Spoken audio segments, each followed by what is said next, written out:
Welcome to Titan's Tips and Tricks video for the Maxum Elite Gun.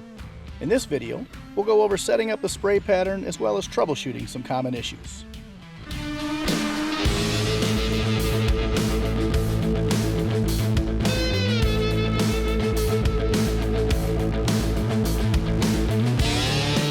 The Cap Spray 115 we're using as an example in this video has two levels of airflow, high and low. The low setting is for spraying thinner coatings, the high setting is for thicker coatings. All other units have only a single setting used for all coatings. The gun has a yoke and lever system for latching the cup to the lid. Moving the lever to the right releases the latch to remove the cup. With the cup released, look at the pickup tube and its two positions for painting without losing material flow. The tube is connected to a second lever on the lid. Moving it right all the way allows for tipping downwards. Moving it left all the way for tipping upwards. With the cup mounted in the yoke, moving the first lever to the left tightens the latch. Take care not to over-tighten the latch. Only lightly snug is needed. The air cap flush with the needle is the starting point for your pattern width. Adjusting in a small amount in or out from center will allow you to finely adjust the pattern. The top airflow knob controls the amount of atomizing air coming from the air cap. Adjusting it right will reduce the airflow, and adjusting it left will increase the airflow. The bottom material flow knob controls the amount of paint coming from the needle by stopping the travel of the trigger.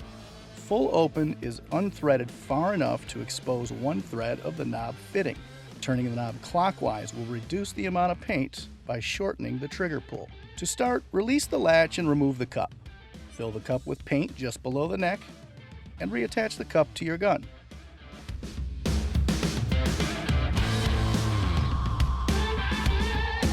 With your settings all at their starting point and paint in the cup, it's time to spray a test pattern. The speed of gun movement affects the amount of paint on the wall. Moving slowly will spray more paint on a surface, while a faster motion will spray less. The distance you spray from your surface will determine your pattern width. Spraying close to the surface will produce a narrower pattern, while spraying further away will produce a wider one.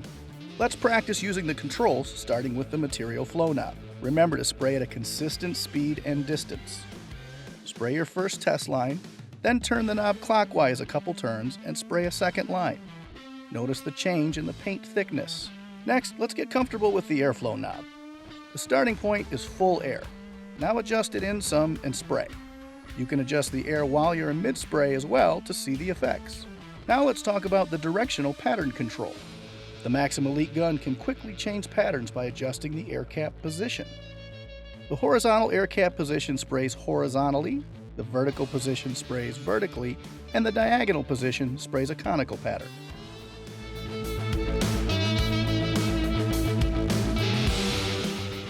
The last thing to cover is selecting the correct needle for the material you will spray. Use the chart supplied in the owner's manual to select the best needle for your material. Remember to test your pattern to determine if any coating adjustment is needed. Here is a number 3 Pro set with a thick latex. Notice the spitting in this spray pattern. We were unable to adjust this out with the fluid and air controls, so we will need to thin the material or change to the next needle size. Recognize that even with the correct needle size, you may still have to thin the material a little to get a complete atomized pattern. Be sure to do this in increments and retest until you find the correct ratio without affecting the final finish. Here is that same number 3 thinned 5%. Here's the same paint with the number 4 Pro set. Better pattern, but still spitting, and the gun is unable to correct it.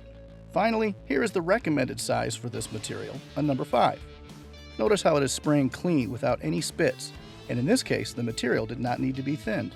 It is also important not to overpaint, which can cause runs and bad finishes. Next, let's cover the possible spraying issues that either paint or in some cases worn parts can cause. A partially clogged check valve will prevent air pressure from pushing enough paint up the pickup tube to the needle for a good pattern. A completely clogged or missing check valve will prevent any paint from coming out. If you experience a pattern which is split between good and bad sections, your air cap is likely clogged. If you experience fluid streaming after the trigger is released, you either have material buildup in the nozzle or you over-tightened the needle seal nut when changing it. To learn how to correct these issues, please see our Maxum Elite troubleshooting video series on Titan's YouTube channel. Thanks so much for watching the Maxum Elite Tips and Tricks video. If you have any questions, please refer to your user manual or contact Titan's technical service team.